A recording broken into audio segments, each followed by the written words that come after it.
नमस्कार, मी रुचिता. ॲग्रोनमध्ये आपल्या सर्वांचं स्वागत. सध्या अनेक भागात ढगाळ वातावरण आणि अचानक पाऊस अशी परिस्थिती काही भागात दिसतेय. अशा हवामानाचा थेट परिणाम द्राक्षाच्या बागेवर होतो.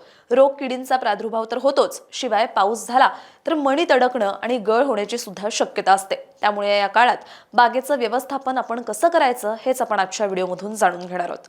ढगाळ वातावरण आणि थंडी एकत्र असणं म्हणजे भुरी रोगासाठी अत्यंत पोषक वातावरण तयार होतं.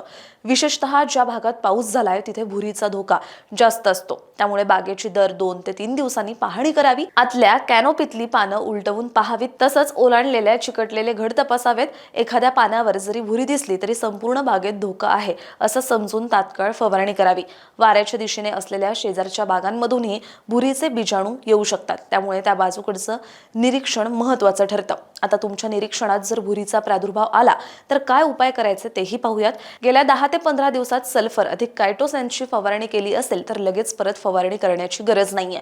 सहसा वातावरण दमट असेल तर जैविक उपाय प्रभावी ठरतात. या जैविक उपायात ट्रायकोडर्माची फवारणी तज्ज्ञांच्या सल्ल्याने करावी. भुरी आणि लाल कोळी या दोन्ही किडींच्या प्रादुर्भावासाठी सल्फरची 2 ग्रॅम प्रति लिटर या प्रमाणात फवारणी करावी. आर्द्रतेमधला चढ उतार आणि आधीची कोरडी हवा यामुळे काही भागांमध्ये लाल कोळी वाढताना दिसतो. त्याचं नियंत्रण कसं करायचं तेही जाणून घेऊयात. लाल कोळी आणि मिलीबगचं नियंत्रण करण्यापूर्वीच आधी जर सल्फरची फवारणी केली असेल तर त्यावर नियंत्रण मिळवणं सोपं असतं.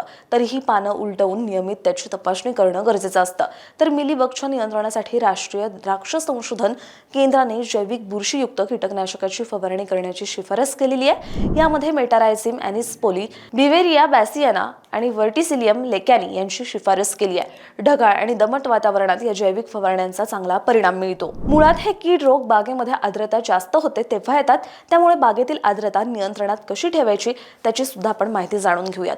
ढगाळ हवामानात बागेत जास्त ओलावा टिकून राहतो, जो रोगांसाठी पोषक ठरतो. त्यामुळे बागेतलं आर्द्रतेचं नियंत्रण करणं गरजेचं असतं.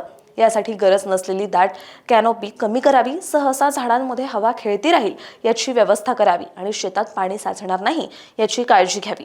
तुम्हाला ही माहिती कशी वाटली हे कमेंटमध्ये नक्की सांगा आणि अशाच शेतीविषयक आणि नवनवीन माहितीसाठी ॲग्रोवनला सबस्क्राईब आणि फॉलो करायला विसरू नका.